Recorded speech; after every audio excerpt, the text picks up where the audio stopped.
A solid metal sphere of radius 10 cm is melted and recast into hollow spherical shells with outer radius 3 cm and inner radius 2 cm. How many such complete shells can be formed if 15% of the metal is wasted during recasting? तो देखिए बोला जा रहा है कि एक बड़े वाले स्फेयर को पिघला के, जिसकी रेडियस अपन को दे रखी है 10 सेंटीमीटर, इसको पिघला के अपन काफी सारे छोटे होलो स्फेरिकल शेल बना रहे हैं। होलो कहने का मतलब है कि अंदर से खोखला है, दैट मीन्स कि उसकी कुछ अंदर इस तरीके से वो होगा। और ये जो बाहर वाली रेडियस है ये अपन को दे रखी है 3 के बराबर, और ये जो अंदर वाली रेडियस है ये दे रखी है 2 के बराबर। अब बोला गया है कि रिकास्टिंग के दौरान 15% मेटल जो है वो वेस्ट हो गया। तो कोई भी चीज को अपन टोटल 100% मानते हैं, तो 100 माइनस 15, दैट मीन्स कि अब 85% मेटल ही बचा। तो वो जो 85% मेटल बचा उसी से ये होलो स्फेरिकल शेल्स बने होंगे। तो यहाँ पर जब कभी भी अपन रिकास्ट करते हैं तो उस केस में वॉल्यूम को इक्वल करते हैं।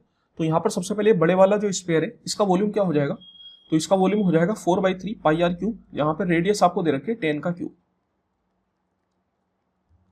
तो ये तो हो गया पूरे उसका वॉल्यूम, लेकिन इसका 85% ही इस्तेमाल हो रहा है, 15% वेस्ट हो जा रहा है। तो इसका 85% आप कर दीजिए, 85/100 and this is equal to, मैं मान लेता हूं कि यहाँ पे टोटल n स्पेरिकल शेल बने, तो n इंटू, और एक स्पेरिकल शेल का वॉल्यूम क्या होगा, तो देखिए यहाँ पे आपको बाहर वाले स्पेयर के वॉल्यूम में से अंदर वाले स्पेयर का वॉल्यूम सब्ट्रैक्ट करना पड़ेगा, तभी जाके आपको ये बीच वाला जो चीज है इसका वॉल्यूम मिलेगा, है ना। क्योंकि जो अपना मेटल है वो केवल इसी चीज में इस्तेमाल हो रहा है, अंदर से वो खोखला है, तो उसमें कोई भी मेटल इस्तेमाल नहीं हुआ।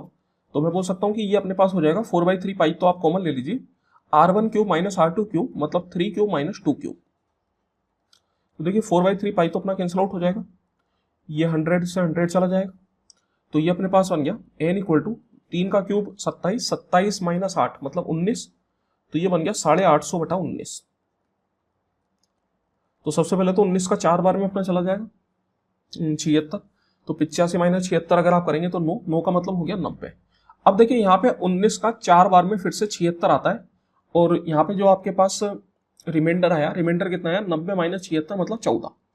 लेकिन यहाँ पर क्या मैं डिसमल में आंसर बोलूँ क्या, तो डिसमल में आंसर आप नहीं बोल सकते, और नहीं आप इसको राउंड ऑफ कर सकते हैं। जैसे अगर आप इसको राउंड ऑफ करना चाहेंगे, जैसे अगर मैं पूरा आंसर निकालूं तो कितना आएगा, अपने पास कितना आ रहा था 14 का मतलब बन गया 140, और 140 के हिसाब से 19 का कितनी बार में चला जाता है, तो देखिए 19 का ये लगभग 7 बार में चला जाएगा, है ना। हाँ 7 बार में हो जाता है, तो मैं बोल सकता हूँ ये आएगा 44.7। अब अगर आप इसको राउंड ऑफ करते हैं तो राउंड ऑफ करने पे क्या आएगा, ये राउंड ऑफ करने पे आपके पास 45 आएगा। तो क्या मेरा आंसर 45 होगा क्या? अगर आपने 45 आंसर लगाया तो सरासर गलत है।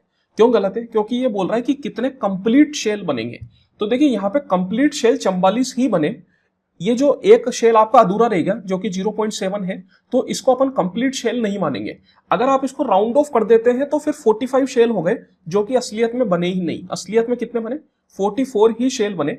तो जो इसका आंसर होगा वो केवल 44 होगा। ये राउंड ऑफ करने वाला क्वेश्चन नहीं है। जब आपसे बोल रहा है कंप्लीट शेल, तो उस केस में आंसर केवल और केवल इंटीजर वैल्यू ही होगी। जो डिसिमल वाली वैल्यू है उसको अपन हटा देंगे।